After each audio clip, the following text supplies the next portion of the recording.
Hello friends, welcome to maths and science learning centre. तो आज हम क्लास 11th की फ़िज़िक्स पढ़ेंगे। तो आज हमारा टॉपिक है डायमेंशनल एनालिसिस। ठीक है, तो आज हम डायमेंशन के बारे में पढ़ेंगे। डायमेंशन क्या होता है, उसे हम कैसे फाइंड करते हैं और उससे रिलेटेड कुछ क्वेश्चंस हम करेंगे। तो सबसे पहले हम समझेंगे डायमेंशंस। तो डायमेंशन को समझने के लिए सबसे पहले हमें जानना ज़रूरी है कि बेसिक क्वांटिटीज़ क्या होती हैं और basic quantities and derived quantities क्या होती हैं। ये दोनों क्वांटिटीज़ हम क्लास 9th में पढ़ चुके होते हैं। तो हमारे पास 7 फंडामेंटल या बेसिक क्वांटिटीज़ होती हैं, ठीक है, जो कि एसआई ने स्टैंडर्ड जो सिस्टम है हमारा यूनिट्स का, उसने चूज़ कर रखा है। उनको हम बोलते हैं 7 dimensions of the physical world. ठीक है, क्या होते हैं 7 फंडामेंटल और बेसिक क्वांटिटीज़, उन्हें हम क्या बोलते हैं 7 dimension of the physical world. Dimension वैसे जनरली ऐसा कुछ कॉम्प्लिकेटेड टॉपिक नहीं है, बस वो फिज़िकल क्वांटिटी को रिप्रेजेंट करने के लिए एक रिप्रेजेंटेशन टाइप है। उसे हम किससे डिनोट करते हैं, स्क्वायर ब्रैकेट से डिनोट करते हैं। एंड जो 7 फंडामेंटल और बेस क्वांटिटीज़ है हमारी, उनमें सबसे पहले है लेंथ। इसको हम इससे रिप्रेजेंट करेंगे एल से, और फिर दूसरा है मास, एंड देन टाइम है, और फिर तीसरा electric current, and then thermodynamical temperature K, and luminous intensity c d, and amount of substance mole. तो ये हमारी 7 फंडामेंटल या बेस क्वांटिटीज़ हैं, और इनके डायमेंशंस हमारे ये गिवन हैं एल, एम, टी, ए, एन, के, एन, सी, डी, एन, एम, ओ, एल। ठीक है, तो ये हमारे क्या हैं, डायमेंशंस हैं। ये रिप्रेजेंटिंग मेथड है, फिज़िकल क्वांटिटी को रिप्रेजेंट करने का एक मेथड है डायमेंशन। बेसिकली इतना कुछ ऐसा कोई न्यू टॉपिक नहीं है, बस ये रिप्रेजेंटिंग मेथड है, क्योंकि इस रिप्रेजेंटेशन से हमें कई जो हमारे कॉम्प्लिकेटेड टर्म्स हैं वो सिंप्लीफाई हो सकते हैं, इसलिए इनको ऐसे हम रिप्रेजेंट कर रहे हैं। नेक्स्ट हम पढ़ेंगे डायमेंशन ऑफ फिजिकल क्वांटिटीज़ क्या होती हैं। तो हम जनरलाइज करते हुए इसकी डेफिनेशन समझेंगे। Dimension of physical quantity are the powers to which the unit of base quantities are raised. तो किसी भी फिजिकल क्वांटिटी की डायमेंशन क्या होगी, these are the unit of base quantities. क्या हैं, these are the powers to which the units of base quantities। तो वो पावर्स हैं जो कि जिसमें कि जो बेस क्वांटिटीज़ हैं वो पर्टिकुलर टर्म से रिप्रेजेंट होती हैं। Are raise to represent the derived unit of that quantity. तो डायमेंशन क्या, किसी भी फिजिकल क्वांटिटीज़ की क्या हैं, पावर्स हैं, to which the unit of base quantities are raise, जिसमें बेस क्वांटिटी को पावर फॉर्म में लिखते हैं। किसको रिप्रेजेंट करने के लिए, डिराइव्ड यूनिट को रिप्रेजेंट करने के लिए। तो ये हमारी नॉर्मल डेफिनेशन है। तो मेन इसकी एप्लीकेशन है, आपको एप्लीकेशन समझनी पड़ेंगी। तो in mechanics all physical quantities can be written in terms of dimension L, M, and T. तो ज़्यादातर जो फिजिकल क्वांटिटीज़ हैं उन्हें हम किस फॉर्म में लिखते हैं, एल, एम, एंड टी के फॉर्म में लिखते हैं। ज़्यादातर जो डिराइव्ड फिजिकल क्वांटिटीज़ हैं, डिराइव्ड क्वांटिटीज़ वो होती हैं जो कि बेस क्वांटिटीज़ से बनती हैं। सपोज़ हमारा जो डिराइव्ड क्वांटिटी हम लेते हैं,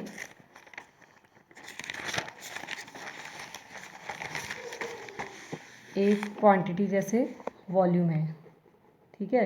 ये डिराइव्ड क्वांटिटी कैसे है, क्योंकि ये लेंथ, ब्रेथ और हाइट से मिलके बनती है। वॉल्यूम इक्वल्स टू, हम जूनियर क्लासेस में पढ़ते हैं, length into breadth into height. ठीक है, तो वॉल्यूम एक क्या है, derived quantity, because it is derived from base quantities. ठीक है, लेंथ और ब्रेथ भी एक तरीके का लेंथ ही होता है, एंड हाइट भी एक तरीके का लेंथ ही होता है, बस ये रिप्रेजेंटिंग थोड़ा अलग है, रिप्रेजेंटेशन अलग है। तो वॉल्यूम क्या है, अपने आप में क्या है, डिराइव्ड क्वांटिटी है, ठीक है, जो कि बेस क्वांटिटी से बना है। और वैसे ही वेलोसिटी हम लेते हैं, वेलोसिटी इक्वल्स टू होता है डिस्प्लेसमेंट अपॉन टाइम, ये हम पढ़ते हैं। तो डिस्प्लेसमेंट जो कि मीटर में मेज़र होता है, ठीक है। तो डिस्प्लेसमेंट भी लेंथ के टर्म्स में रिप्रेजेंट किया जा सकता है, ठीक है। किस टर्म में? लेंथ के उसमें रिप्रेजेंट किया जा सकता है, एंड देन टाइम, ठीक है। और ये दोनों क्या है? बेस क्वांटिटीज़ है। तो वेलोसिटी एक डिराइव्ड क्वांटिटी है क्योंकि वो बेस क्वांटिटी से बनी है। वेलोसिटी एक क्या है? डिराइव्ड क्वांटिटी है क्योंकि वो बेस क्वांटिटी की हेल्प से फॉर्म हो रही है।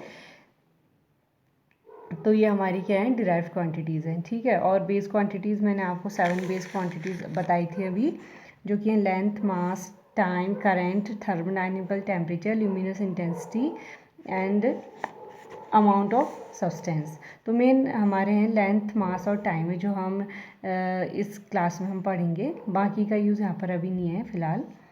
और एंड डायमेंशन को स्क्वायर ब्रैकेट से रिप्रेजेंट करते हैं, ठीक है। और डायमेंशन किसी भी फिजिकल क्वांटिटी की क्या होती है? Dimension of physical quantity are powers. वो क्या होती हैं? Powers to which the base quantities are raised. क्या? उन पावर्स, वो पावर्स जो कि बेस क्वांटिटीज़ में आती हैं, ठीक है। वो पावर्स जो कि बेस क्वांटिटीज़ में आती है उसे हम बोलते हैं डायमेंशन ऑफ फिजिकल क्वांटिटी। ये डेफिनेशन है। हम आगे की ओर पढ़ते हैं अब। सपोज़ हम वॉल्यूम की डायमेंशन लिखना चाह रहे हैं। किसकी डायमेंशन लिखना चाह रहे हैं? वॉल्यूम की। तो वॉल्यूम का फॉर्मूला मैंने अभी बताया आपको, length into breadth into height. Volume of cuboid ले रहे हैं अभी यहाँ पर, वॉल्यूम ऑफ सिलेंडर स्फीयर नहीं ले रहे हैं, वॉल्यूम ऑफ क्यूबॉइड ले रहे हैं।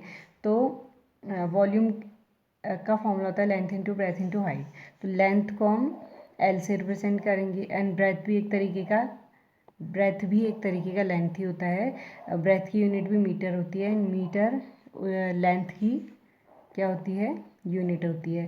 तो ब्रेथ को भी हम एल से रिप्रेजेंट करेंगे, एंड हाइट को भी हम एल से रिप्रेजेंट करेंगे।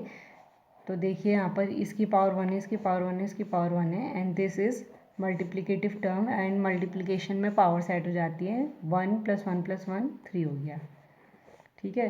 तो वॉल्यूम की डायमेंशन क्या होगी? एल की पावर 3, ठीक है।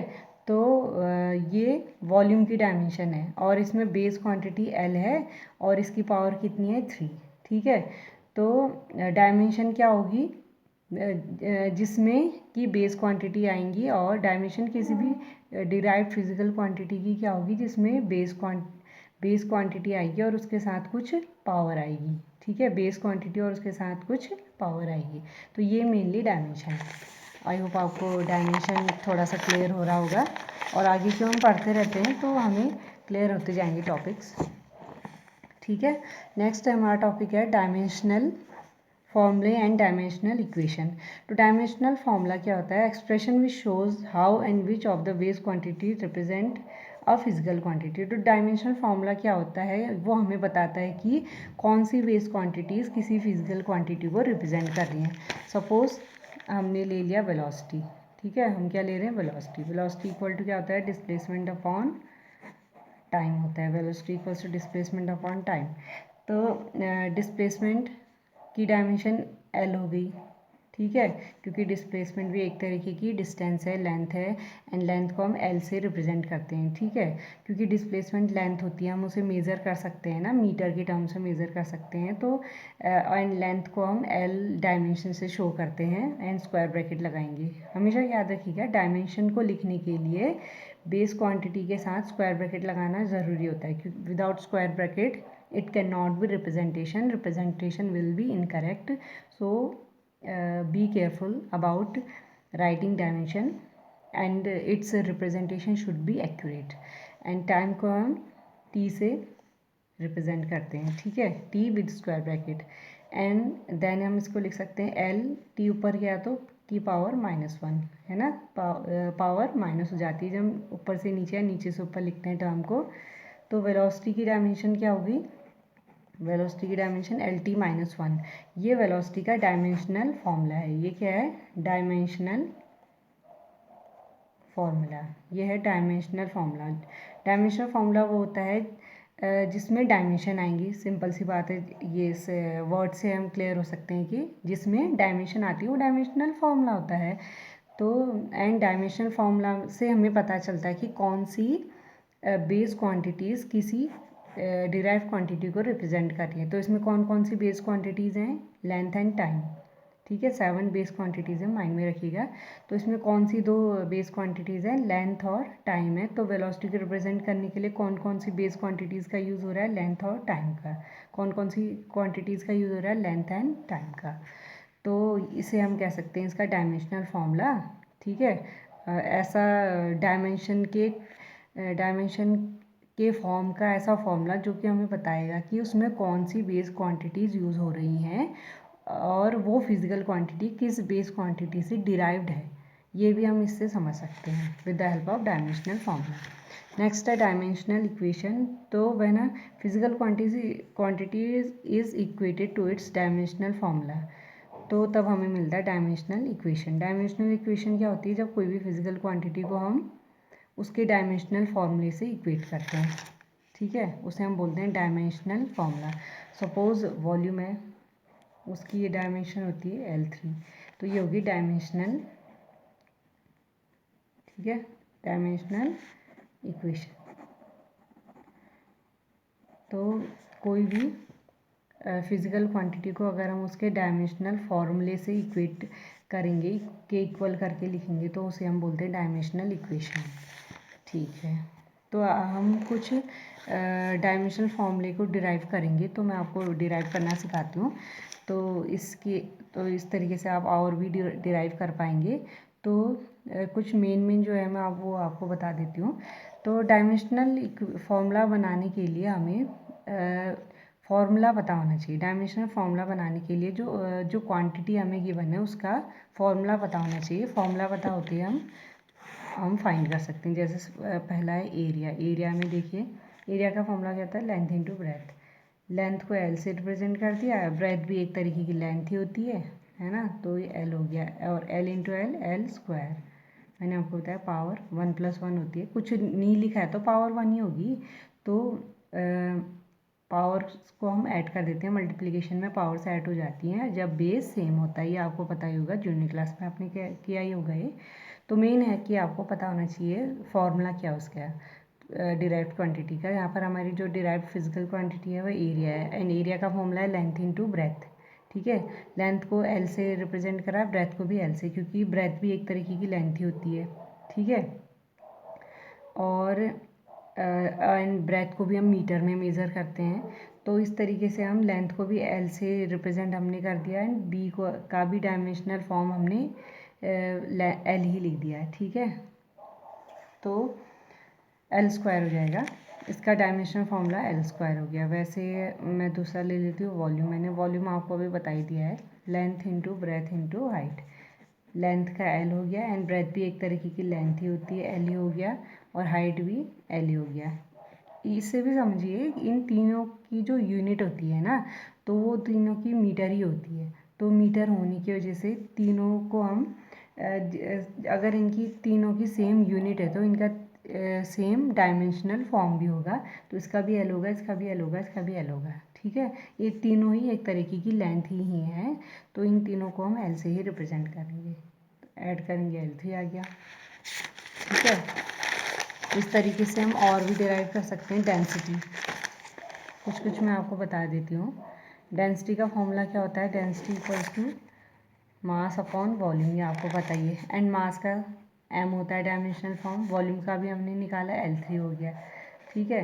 m L3 ऊपर गया तो ml-3, ये हो गया इसका डेंसिटी का डायमेंशनल फॉर्मूला। इस तरीके से नेक्स्ट है हमारा एक्सेलरेशन, ठीक है। क्या है, एक्सेलरेशन है। एक्सेलरेशन का फॉर्मूला क्या होता है, वेलोसिटी अपॉन टाइम। वेलोसिटी का मैंने आपको अभी डिराइव करके बताया था, LT-1, एंड टाइम का t होता है, ठीक है। बस नॉर्मली हमें सॉल्व करना है, t-1 और t ऊपर गया तो t-1 हो गया। L-1 क्या हो जाएगा, LT-2, पावर ऐड हो गई। तो एक्सेलरेशन का डायमेंशन फॉर्मूला LT-2। कहने का मतलब मेन आपको फॉर्मूला पता होना चाहिए, तो बाकी डिराइव इजीली हो जाएगा। नेक्स्ट है फोर्स। नेक्स्ट हमारा क्या, फोर्स है।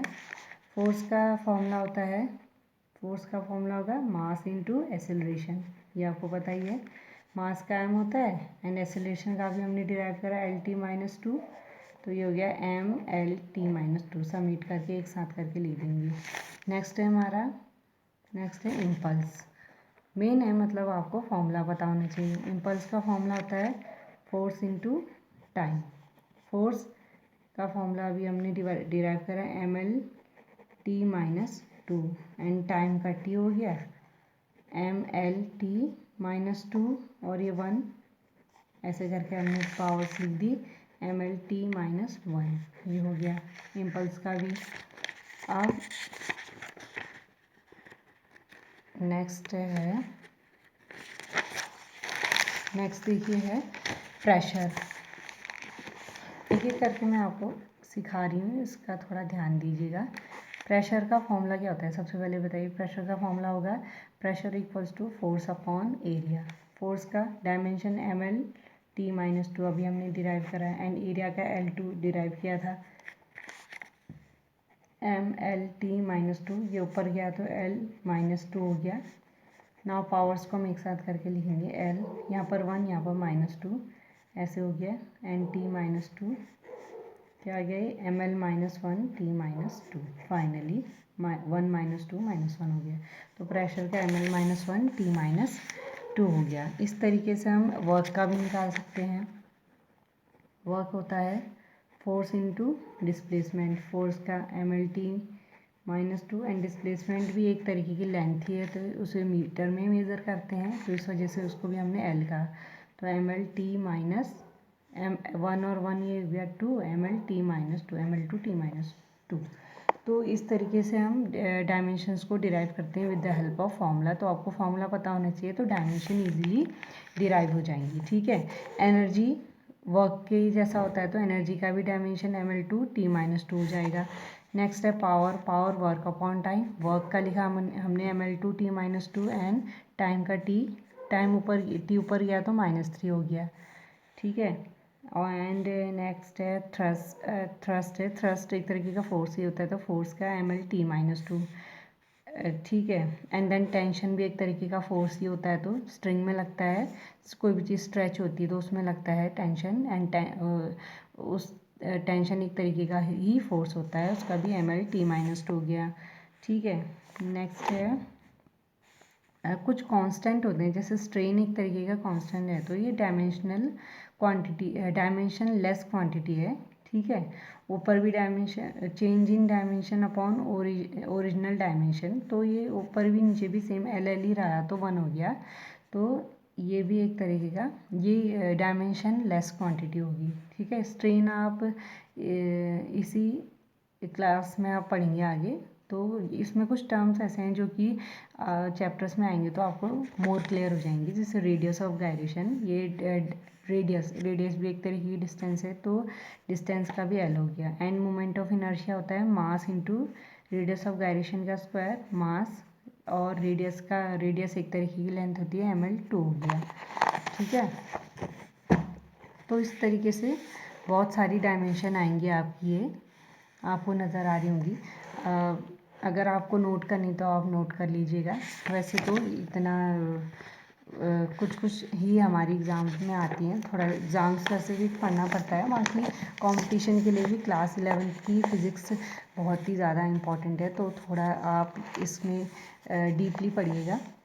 तो ये देखिए इस तरीके से रिफ्रैक्टिव इंडेक्स का, काइनेटिक एनर्जी का, सबकी एनर्जी के एनर्जी, चाहे काइनेटिक एनर्जी हो, पोटेंशियल एनर्जी, कोई भी टाइप की एनर्जी हो, उस एनर्जी की डायमेंशन सेम ही रहेगी। ओके। तो ML-2 ऐसे करके ML-2 इस तरीके से सारी डायमेंशन इसमें लिखी हुई है, मैं आपको दिखा दे रही हूँ। तो आप चाहें तो इनको नोट कर सकते हैं इस तरीके से। कुछ इंटरनल एनर्जी वगैरह ये। ठीक है। तो इसको आप चाहें तो नोट कर सकते हैं। कुछ कांस्टेंट्स हैं, क्योंकि कुछ टर्म्स आप यहाँ पढ़ेंगे एंड कुछ क्लास 12th में पढ़ेंगे, तो सारे तो यहाँ पर आप क्लियर नहीं होंगे, एंड कुछ आउट ऑफ क्लास 12th भी हम पढ़ सकते हैं हायर क्लासेस में। तो ये सारे हमारे कुछ डायमेंशनल फॉर्मूले हैं, ये देखिए करंट की डायमेंशन को ए से रिप्रेजेंट करते हैं, जहाँ पर भी करंट होगा उसको हम ए से रिप्रेजेंट करेंगे, D I, I for current, तो उसको हम किससे रिप्रेजेंट करेंगे, ए से। ठीक है, तो ये सारी हमारी क्या हैं, डायमेंशंस हैं। तो थोड़ा ध्यान दीजिएगा, मैं थोड़ा आपको ये दिखा दे रही हूँ, तो इनको आप हो सके तो नोट कर लीजिएगा। और बाकी इतना कुछ स्पेसिफिक तो नहीं है, जो इम्पोर्टेंट थे मैंने आपको बता दिए। तो नेक्स्ट हम आगे की ओर बढ़ते हैं, टाइम ना वेस्ट करते हुए, क्योंकि थोड़ा हमें क्विक और इजीली एंड एफिशिएंटली पढ़ना ज़रूरी है। तो नेक्स्ट हमारा टॉपिक है 4 टाइप्स ऑफ क्वांटिटीज़। ठीक है, 4 टाइप्स ऑफ क्वांटिटीज़ क्या क्या होती हैं, एक तो dimensional constant, dimension variable, dimension less constant and dimension less variables. तो डायमेंशनल कांस्टेंट क्या होती हैं, वो क्वांटिटीज़ होती हैं जिनकी वैल्यूज़ क्या होंगी, कांस्टेंट होंगी, लेकिन उसमें डायमेंशन होगा। जैसे velocity of light in vacuum, velocity of light का कितनी होती है, 3 × 10⁸ होती है, लेकिन उसकी अपनी डायमेंशन होती है 3 × 10⁸ मीटर पर सेकेंड। तो डायमेंशन होगी उसकी, वेलोसिटी की डायमेंशन क्या होती है, LT-1, अभी हमने डिराइव करा था।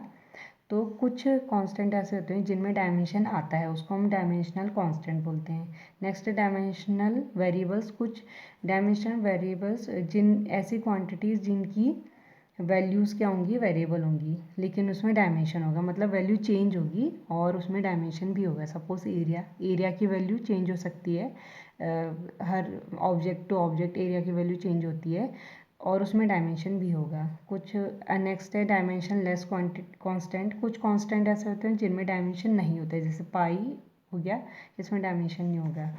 नेक्स्ट डायमेंशन लेस वेरिएबल, तो कुछ क्वांटिटीज़ ऐसी होती हैं जिसमें कुछ क्वांटिटीज़ ऐसी होंगी जो वेरिएबल तो होंगी लेकिन उसमें डायमेंशन नहीं होगा, जैसे स्ट्रिंग। ठीक है, वो चेंज हो सकता है लेकिन उसमें डायमेंशन नहीं था, अभी हमने डिराइव करते टाइम भी देखा था। नेक्स्ट है यूजेस ऑफ डायमेंशनल इक्वेशन। ठीक है, तो यहाँ पर से हमारा मेन जो टॉपिक है, यहाँ जो क्वेश्चन आता है एग्ज़ाम में, वहाँ ये यहाँ से हम पढ़ना शुरू करेंगे। तो इसमें हम 3 टाइप ऑफ यूजेस पढ़ेंगे। जैसे एक है conversion of one system into another, जैसे SI को CGS से बदलना है, CGS टू SI, ये मेन है। नेक्स्ट है फॉर्मूले का करेक्टनेस चेक करना कि फॉर्मूला करेक्ट है या नहीं, ये भी हम डायमेंशन की हेल्प से चेक कर सकते हैं। ठीक है, एंड नेक्स्ट है डेरिवेशन ऑफ फॉर्मूला, ये भी हम डायमेंशन की हेल्प से कर सकते हैं। तो सबसे पहले हम पढ़ेंगे conversion of one system of unit into another. ठीक है, एक सिस्टम को दूसरे सिस्टम में बदलना। तो इसके लिए जो हमारा मेन फॉर्मूला है वो मैं आपको बता देती हूँ, क्योंकि फॉर्मूले का ही यूज़ हमें करना है। सपोज कोई क्वांटिटी हमें गिवन है, ठीक है, सपोज कोई भी हमें क्वांटिटी गिवन है, उसको हमने N1 से रिप्रेजेंट करा। ठीक है, उसे हमें N2 में चेंज करना है, जो दूसरा सिस्टम है उसमें चेंज करना है। तो 1 वाले जो भी हैं वो हमारा गिवन सिस्टम होगा, ये क्या होगा, गिवन सिस्टम होगा। और जिसमें हमें चेंज करना है वो 2 वाला, 1 वाला हमारा गिवन सिस्टम होगा और 2 वाला जो है जिसमें हमें चेंज करना है। ठीक है, सेकंड वाला होगा system in which it is to be change, जिसमें हमने चेंज करना है। ठीक है, 1 वाला जो गिवन है, 2 वाला जिसमें हम चेंज करेंगे। इसका सिंपल फॉर्मूला N2 = N1 होगा। यहाँ पर M1 लिखिए, यहाँ पर M2, 1 वाला जो है, और M2 वो होगा जिसमें हम चेंज करेंगे। नेक्स्ट है L1 L2 and T1 T2, ये है। ठीक है, M1 वाले होंगे जिसको हम चेंज कर रहे होंगे और 2 वाले होंगे जिसमें हम चेंज कर रहे होंगे। इसमें पावर्स आएंगे ABC। ठीक है, अब एक क्वेश्चन अराइज करता है कि ABC यहाँ पर कहाँ से आएंगी। ABC वो टर्म्स हैं जो कि डायमेंशनल फॉर्मूले में आएंगी of the given quantity. Suppose हम फोर्स है ना, फोर्स का SI2 हम CGS में चेंज कर रहे हैं, SI को CGS में चेंज कर रहे हैं, तो हमारा जो गिवन फिजिकल क्वांटिटी है वो फोर्स होगी। और फोर्स का डायमेंशनल फार्मूला आपको पता होना चाहिए। तो वहाँ पर जो जो मैंने आपको डायमेंशनल फार्मूले बताए थे, तो कुछ जो मैंने सॉल्व करके बताए थे आपको, उन्हें स्पेशली आप लर्न कर लीजिएगा, क्योंकि यहाँ पर हम जितने भी क्वेश्चन करेंगे उसमें इनका यूज़ होगा। ठीक है, तो अगर आपको वो डायमेंशनल फॉर्मूले लर्न होंगे तो क्वेश्चन करने में कोई प्रॉब्लम नहीं होगी। और अगर आपको लर्न नहीं है तो आपको एट द स्पॉट डिराइव करने पड़ेंगे, जो कि टाइम कंज्यूमिंग होगा। एंड एग्ज़ाम में you should be time efficient. तो अपना टाइम आपको अगर बचाना है तो कुछ ट्रिक्स आपको अपनानी पड़ती हैं। तो इसमें ये ट्रिक है कि आपको डायमेंशनल फार्मूला लर्न होना चाहिए फॉर एफिशिएंट परफॉर्मेंस। ठीक है, तो टाइम कंज्यूमिंग ना हो, ये सब चीज़ का भी ये सब चीज़ का आपको ध्यान देना चाहिए for being exam specific. And कोई भी एग्ज़ाम आपको अगर और अपना कंसेप्ट कुछ भी आपको अगर क्लियर करना है तो सपोज़ हम मल्टीप्लिकेशन करते हैं तो उसमें हम टेबल्स को लर्न करते हैं ना, उसमें एट द स्पॉट टेबल तो लिखते नहीं है। अगर हमको टेबल लर्न होते तो हमारा मल्टीप्लिकेशन ईजी हो जाता है। इसी तरीके से यहाँ पर अगर आपको डायमेंशनल फॉर्मूले लर्न होंगे तो आपकी कैलकुलेशन, आपकी क्वेश्चन ईजी हो जाएगा।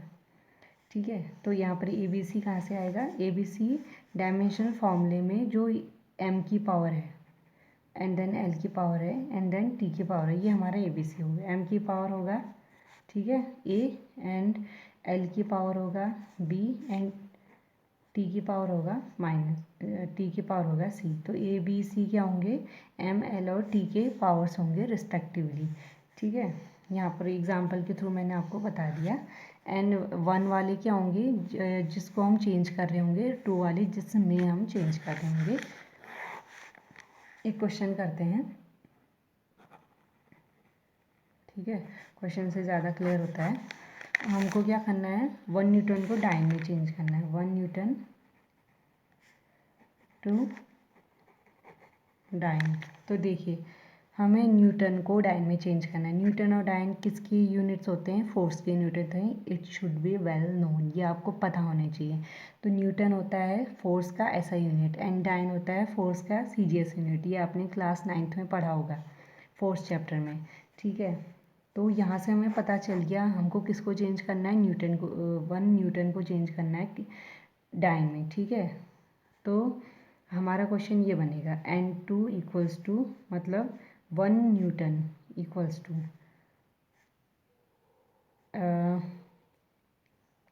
ठीक है, क्वेश्चन हमारा ऐसा बनेगा N1, ये है N1 इक्वल्स टू कितना डाइन, N1 न्यूटन, ऐसे लिखते हैं N1 न्यूटन इक्वल्स टू कितना डाइन, क्योंकि हमें पता नहीं है ना कितना होगा वहाँ पर। तो N1 क्या होगा? N1 यानी कि 1। ठीक है, N1 हमारा क्या है यहाँ पर? 1 न्यूटन इक्वल्स टू कितना डाइन। तो ये जो हमारा कितना है वो ही हमारा क्या है? N2 है, जो हमारा फॉर्मूला नहीं था ऊपर, तो वो ही हमारा जो हम कितना कहेंगे वो ही हमारा क्या होगा? N2 होगा। ठीक है, और एंड मैंने आपको बताया, तो हम फॉर्मूला लिख लेते हैं एक बार। फॉर्मूला लिखना सबसे पहले इम्पॉर्टेंट है, तो कोई भी क्वेश्चन करने से पहले आप फॉर्मूला ज़रूर लिखिएगा। तो N2 इक्वल्स टू N1 है M1 अपॉन M2 की power A, L1 L2 power B, T1 T2 power C। ठीक है, तो 1 1 1, तो M1 L1 एंड T1, तो ये वो होंगे जिसको हमें चेंज करना है। तो हमें चेंज करना है न्यूटन को, तो ये M1 L1 T1 वहीं से आएंगे। एंड देन जिसमें हम चेंज कर रहे हैं M2 L2 एंड T2, वो आएंगे जिसमें हम चेंज कर रहे हैं, वो क्या है? डाइन। तो मैंने आपको बताया था न्यूटन फोर्स की SI यूनिट होती है। एंड SI में M1 L1 T1 क्या होते हैं? M1 क्या होता है? SI इंटरनेशनल सिस्टम में, ऐसा ही हमारे इंटरनेशनल सिस्टम में M1 L1 T1 क्या होते हैं? M1 होता है kg। ठीक है, M1 को हम kg में लिखते हैं, L1 को हम मीटर में लिखते हैं, लेंथ को एंड टाइम को हम सेकंड में लिखते हैं। और एंड डाइन मैंने बोला CGS यूनिट होता है फोर्स का। एंड CGS में मास को हम किस में लिखते हैं? M को किस में लिखेंगे? ग्राम में। एंड लेंथ को हम लिखते हैं सेंटीमीटर में एंड टाइम को हम लिखते हैं सेकेंड में। ठीक है, तो ये आपको पता ही होगा ये SI फॉर्म में, यानी कि इंटरनेशनल स्टैंडर्ड्स में हम मास को, लेंथ को और टाइम को किस फॉर्म में लिखते हैं, केजी, मीटर एंड सेकंड के फॉर्म में, और सीजीएस में हम ग्राम, सेंटीमीटर और सेकंड के फॉर्म में लिखते हैं। ठीक है, तो यहाँ से हमें M1, L1, T1, M2, L2, T2 की वैल्यूज़ भी पता चल गई हैं। N1 मैंने अभी आपको बता दिया, यहाँ पर कितना न्यूटन इक्वल्स टू कितना डाइन, तो हम कितने न्यूटन को चेंज कर रहे हैं, 1 न्यूटन को, तो N1 हमारा कितना होगा, 1। ठीक है, ये हो गया। और ABC, अब नेक्स्ट है हमारा ABC, हमें पता होना चाहिए। ABC कहाँ से आएंगे, मैंने बोला था आपको ABC आएंगे उस गिवन फिजिकल क्वांटिटी के डायमेंशनल फॉर्मूले से। तो हमारे न्यूटन और डाइन जो हम डिस्कस कर रहे हैं, तो न्यूटन डाइन किसकी यूनिट्स होती है, मैंने आपको बोला था न्यूटन डाइन होती है फोर्स की यूनिट। तो हम किसका फॉर्मूला लिखेंगे, डायमेंशनल फॉर्मूला फोर्स का डायमेंशनल फॉर्मूला होता है mL/T-2। तो यहाँ से ABC जो कि डायमेंशनल फॉर्मूले में जो mL/T आ रहे हैं उनके पावर्स होते हैं ABC। ठीक है, डायमेंशनल फॉर्मूले में जो mL/T आ रहे हैं उनके पावर्स होते हैं। तो A की पावर A 1 हो गया क्योंकि M की पावर 1 है, एंड B 1 हो गया क्योंकि L की पावर 1 है, एंड C -2 हो गया क्योंकि T की पावर कितनी है, -2। तो M की पावर A होता है, L की पावर B होता है और T की पावर क्या होता है, C। तो ये आपको क्लियर हो जाना चाहिए। अब देखिए हमने सब M1, L1, T1, M2, L2, T2 ABC सारी वैल्यूज़ हम फाइंड कर चुके हैं N1, तो हम सीधे उसको फॉर्मूले में रख देंगे, N2 वाले फॉर्मूले में रख देंगे। ठीक है, तो N2 इक्वल्स टू क्या, N1 1 आया, एंड M1 कितना 1 kg, ये 1 ग्राम था, एंड पावर्स को भी हम लिखेंगे। लेंथ हमारा मीटर था, 1 मीटर एंड 1 सेंटीमीटर, पावर को भी लिखेंगे 1 सेकेंड एंड 1 सेकेंड, वो भी सेकेंड में था। पावर हमारी इसकी ए की वैल्यू कितनी थी, -2, एंड ए की वैल्यू 1 थी और इसकी वैल्यू 1, एंड सेकेंड की वैल्यू थी -2। ठीक है, अब आप क्या करेंगे, मेन काम यहाँ पर एक और है, यहाँ पर केजी है तो यहाँ पर ग्राम है, मीटर है यहाँ सेंटीमीटर है, यहाँ सेकंड है यहाँ पर सेकंड है, तो दोनों पर नीचे आपको सेम में चेंज करने पड़ेंगे, मतलब सेम होने चाहिए। जैसे यहाँ पर केजी, यहाँ पर ग्राम है। ठीक है, तो केजी यहाँ पर ग्राम है तो ऊपर वाले के चेंज करेंगे हमेशा, किसको चेंज करना है, ऊपर वालों को चेंज करना है। ठीक है, तो ध्यान रखिए किसको चेंज करना है, ऊपर वाले टर्म से उन्हीं को ही चेंज करिएगा। तो केजी को हम 1000 लिख देंगे, 1 kg इक्वल्स टू 1000 ग्राम। ठीक है, तो ऊपर भी नीचे भी ग्राम में चेंज हो गया, and metre 100 centimetre, 1 metre equals to 100 centimetre, ऊपर नीचे सेंटीमीटर में चेंज हो गया, and then 1 second, and then 1 second, ये power -2, centimetre centimetre cancel, second से सेकेंड, ग्राम से ग्राम। ठीक है, तो ये हो गया। इसको हम 10 की पावर 3 लिख सकते हैं, 3 zeros हैं, एंड 10 की पावर 2 zeros हैं, एंड यहाँ 1 की पावर कुछ हमेशा क्या होता है, 1 ही होता है, ये 1 हो गया, एंड 2 इक्वल्स टू 1 इंटू 10 की पावर 3 और 2 कितना हो गया, 5। तो एंड 2 इक्वल्स टू कितना हो गया हमारा 10 की पावर 5। तो हमारा क्वेश्चन था 1 न्यूटन इक्वल्स टू